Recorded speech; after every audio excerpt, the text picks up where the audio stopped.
Hello guys, welcome to this new video. Today we are going to learn a very aggressive and exciting opening for white, which is Scotch Gambit. We will also learn different types of traps and tricks, which you can use in bullet or blitz game and win easily. This gambit starts with the move e4, e5, knight to f3 and knight to c6. Now white will sacrifice a pawn by playing the move d4. The Scotch Gambit is only possible if black accepts this pawn. Now white will move his bishop to c4. From this position, white can play many brilliant moves and set up many traps for black. But before heading to the main idea, I want to show you guys a very sneaky move here. That is knight to g5. The most common reply from black is pawn to h6. Now white takes the f7 and sacrifices knight. The reason behind this move is to force black to take this knight with his king, otherwise he will lose either his queen or his rook. After king takes, white move his bishop to c4 and check to king. Black have two main options to move his king, either e7 or e8. The most common move is king to e8. Now white play queen to h5 and check. King move to e7, white play queen to f7 and check. King to d6 is the only move. Then bishop to f4 again check. Now black have two main options to block this attack, either to move his knight or to move his king to c5 square. First let's see if black play king to c5. Then white will move his queen to d5 and again check. Black have two options to move his king but both end to checkmate. So let's go back few moves. If black block the attack with his knight, then queen to d5 and check. King move to e7. Now queen takes the knight and again it's a checkmate. So let's back over here and see what white should play if king move to e7 square. White have many options to play like pawn to c2. If black did not capture, then white will take the free pawn. After pawn takes, knight recaptures. Black develop his knight, white castle. Still you can see that white is in better position.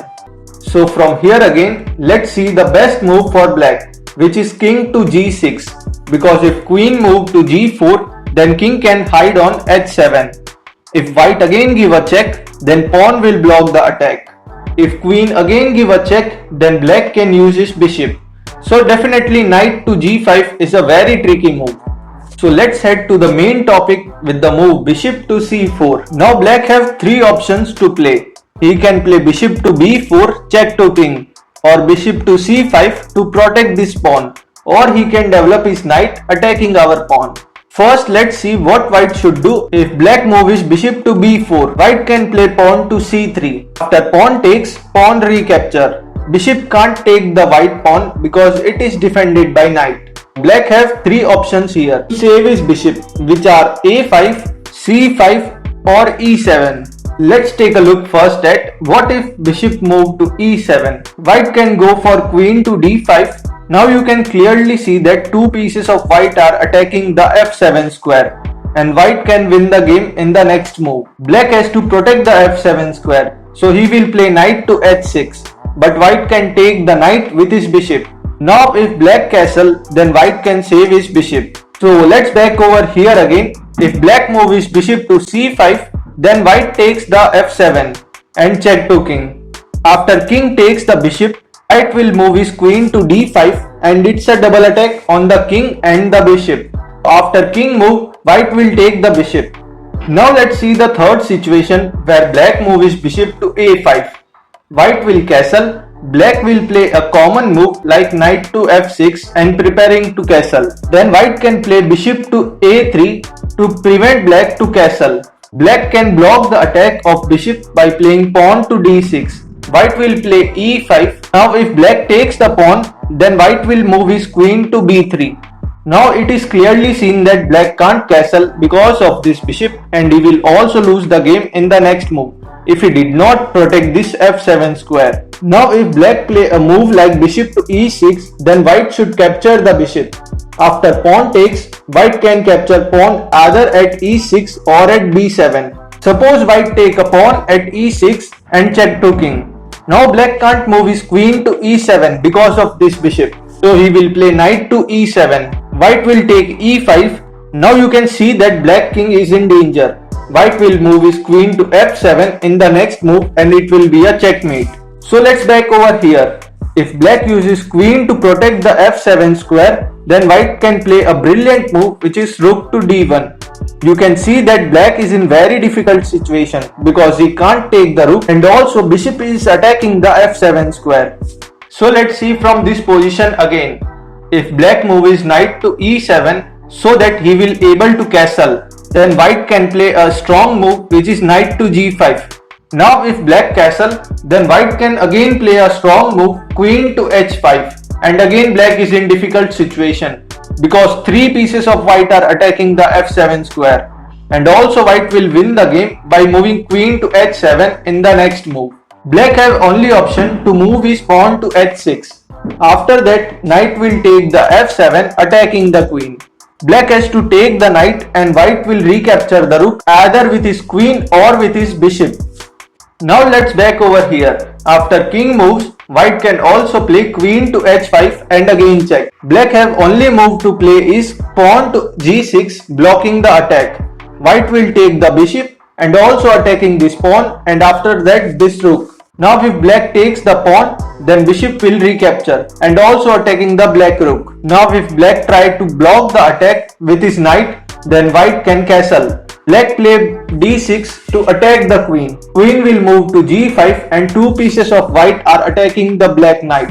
So again from here, after bishop to c5, if black develop his knight attacking our pawn, then white will push his pawn forward. Now black have four main options to play.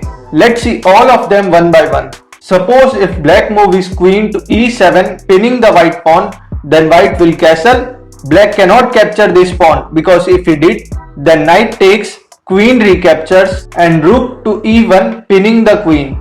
Black play knight to e4 to protect his queen. White will take the pawn. Now if queen takes, then it will be a trade of queens. After bishop takes, rook will capture the knight, check to king and also winning the bishop. So here black uses bishop to capture the pawn. White will move his queen threatening to capture this knight. Black is most likely to play a move like pawn to f5 to protect the knight. White will increase the pressure with knight to d2. Black will move his another pawn attacking our bishop and also protecting the knight. White will move his knight attacking the queen and bishop. If black move his queen to any square other than f6, then he will lose his bishop. So queen move to f6. Now white will take the pawn and also attacking the knight. So let's back over few moves. Black can also play a move like bishop to f2. After queen takes, knight will recapture. Then rook will take the queen and after that king can take the knight. From here again, if black play knight to g4, then white will capture the pawn attacking the bishop. Black has to save his bishop, so he will play bishop to b4. White will block the attack with his knight. If bishop takes, then pawn recapture. And you can see that white have a strong center pawns. From here again, if black move his knight to e4, then white will play bishop to d5 attacking the knight and also preventing black to move his pawn here. Black takes f2, then king recapture. Black takes c3 and check to king. White move his king to g3. Black again takes the pawn, then bishop recapture. Still white can play many tricky moves. From here again, if black move d5, then white move bishop to b5, pinning the knight. Now black will move his knight to e4. White will take the pawn, bishop gives check, then white will block the attack. Now black have two options to capture this bishop, either with his knight or with his bishop. If knight takes the bishop, then white will recapture. After black castle, white play pawn to a3 attacking the bishop. Black will save his bishop. White takes the knight, then pawn recapture. White castle, black play bishop to b6, then white can push his pawn forward and this bishop is stuck on b6. Also if black play a move like bishop to a6 attacking the rook, then white can save it by moving to e1. So let's go back over here. If black takes with his bishop, then white will recapture with his knight. After knight takes, queen recapture. Black castle, bishop takes the pawn, then black recapture. White castle, black develop his bishop, then white save his knight. Still white is in better position. So let's see from here again. Black can also play knight to f6, attacking our pawn. White push the pawn forward. Now black have two options to play, either knight to g4 or pawn to d5. If black play knight to g4, then white will castle. After black takes the pawn, knight recapture. Black takes the knight, white move rook to e1, pinning the knight. Black move pawn to protect the knight. White play f4, again attacking the knight. Now let's see the other option for black in this position, which is pawn to d5. White play bishop to b5, knight to e4, white takes the pawn, black move is bishop to protect the knight. Now white have many options here, which I can leave them on you to explore on your own. That's all for the day. If you really enjoyed the video, then please hit the like button and please subscribe the channel for more such videos on chess. See you next time.